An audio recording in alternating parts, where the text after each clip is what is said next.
Tanggal 17 Agustus adalah hari yang meriah bagi Indonesia. Tepat pada tanggal tersebut, 78 tahun yang lalu, Indonesia diproklamasikan sebagai bangsa merdeka. Atas nama bangsa Indonesia, Soekarno, Hatta. Tentunya, Indonesia tidak serta-merta lepas dari berbagai tantangan yang mendatang. Agresi militer, perang dingin, kemiskinan, hingga separatisme. Namun di tengah dera ombak masalah, bangsa ini masih tegak hingga sekarang.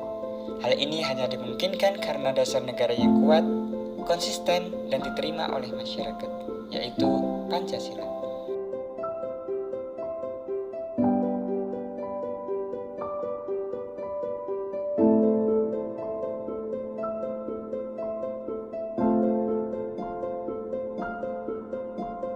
Pancasila sebagai dasar negara yang berarti setiap hal yang menyangkut dengan urusan-urusan ataupun masalah kenegaraan harus diputuskan dan dilandasi dengan nilai-nilai yang terkandung di dalam Pancasila.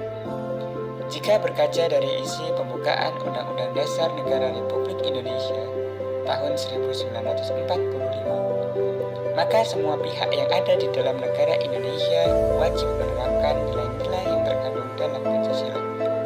Entah itu di kehidupan bermasyarakat, berbangsa, dan bernegara.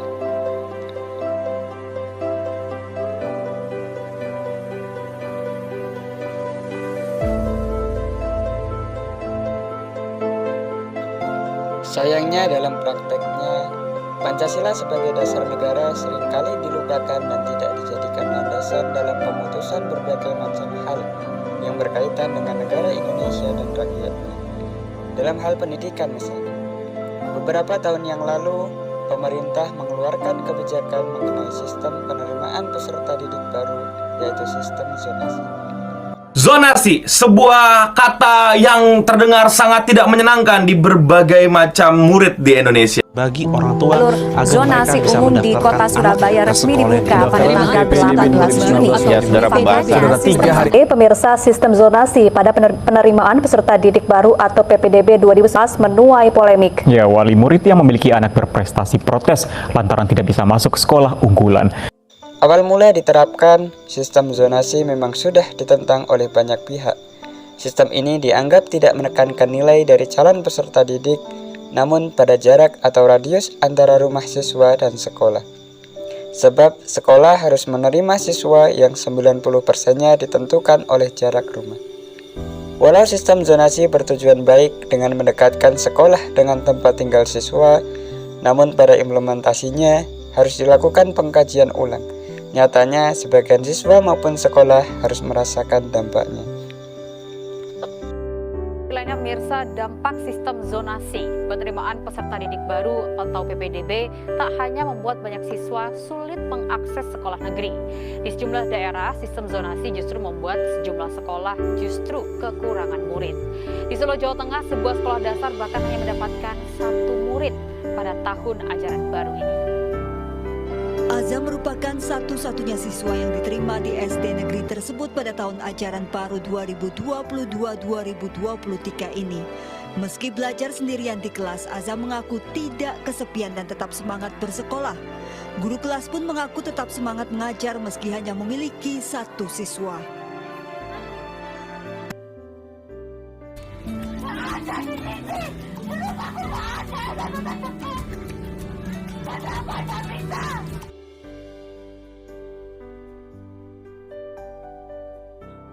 Namanya Ferdi Sambo.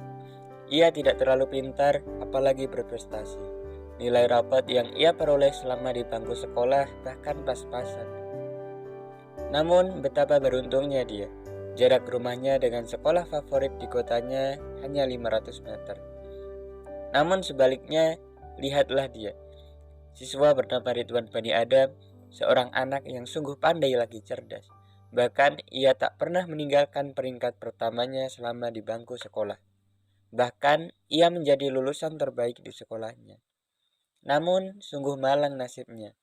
Jarak rumahnya dengan sekolah terdekat lebih dari 10 km. Namun ia tetap berusaha untuk masuk ke sekolah favorit tersebut supaya bisa membahagiakan kedua orang tuanya.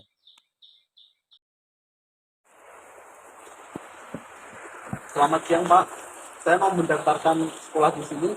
Ini dokumen saya. Ya Mas, bentar saya cek dulu ya.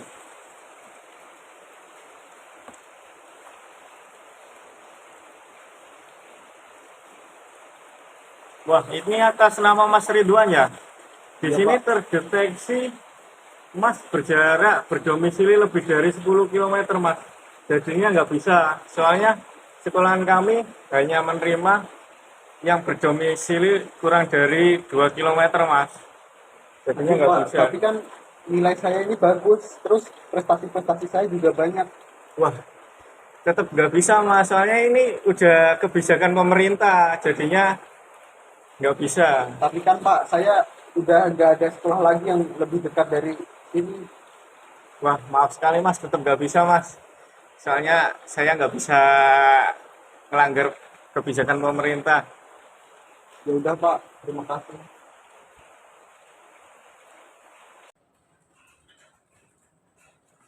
Selamat pagi, Pak. Saya mau melamar sekolah di sini. Ini berkas-berkas saya. Oh iya, saya cek dulu ya sebentar.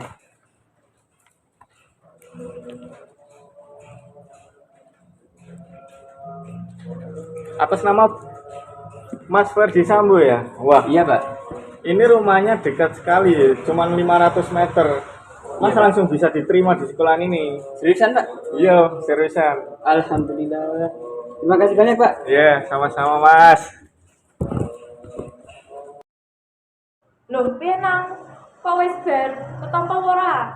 Oh, gak diterima, Bu. Kok terima piye? Ada rapatmu kan apik-apik to? Lho iki 80, 90. Satu sih ono 5 kok ora ketampa. Ngopo? Katanya nggak masuk domisili, Bu. Domisili piye maksudnya? Rumah kita kan jauh, jadi nggak masuk zonasi. Kok iso ngono? Itu sudah sistemnya katanya, Bu. Wis, engko tak ngomong bapake saya, panitiane ya. Lho, Pak, iki piye, Pak? Kok anak ora ketampa ning iki SMA iki?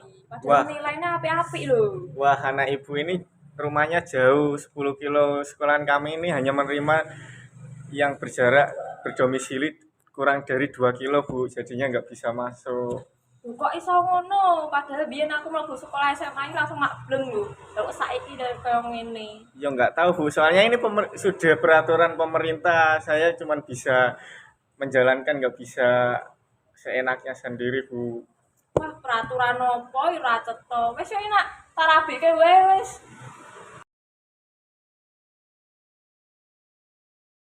Memang kita harus akui, bahkan di Jakarta yang sekolahnya paling banyak di seluruh Indonesia ya, hampir 3.900 tadi kami berusaha petakan. Tapi begitu kita petakan ke persis titik-titik tersebut, ternyata ada yang daerah-daerah yang memang tidak tercover dalam service area sekolah manapun gitu. Nah ini yang agak beresiko. Tapi kalau di luar dari sini SMA itu jauh semua di Rorotan tuh paling banyak. Nggak bisa jalan kaki, jauh. Kalau naik kendaraan mah 20 menit, 30 menit lah, segitulah. Kalau daya tampungnya nggak ditambah, yang terjadi cuma perang horizontal di antara orang tua kan. Zonasi, niat baiknya iya, implementasinya harus kita kaji ulang untuk diperbaiki.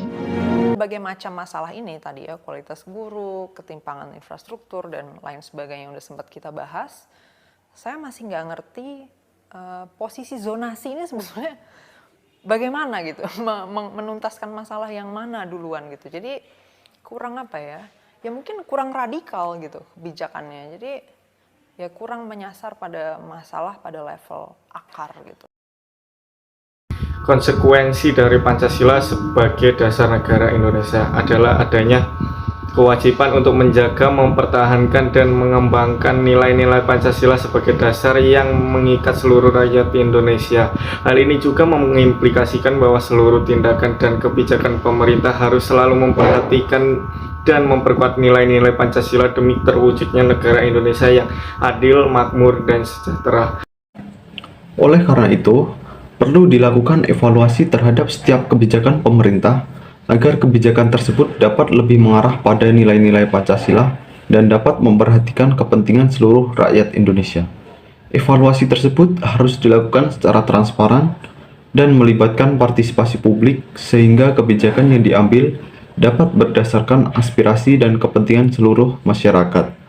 Sebagai warga negara, kita juga memiliki tanggung jawab untuk memperjuangkan kebijakan pemerintah yang sesuai dengan nilai-nilai Pancasila. Kita dapat berpartisipasi dalam proses pengambilan keputusan dengan memberikan masukan dan saran kepada pemerintah, serta memonitor dan mengawasi pelaksanaan kebijakan pemerintah untuk memastikan kebijakan tersebut berjalan dengan baik dan adil bagi seluruh rakyat Indonesia.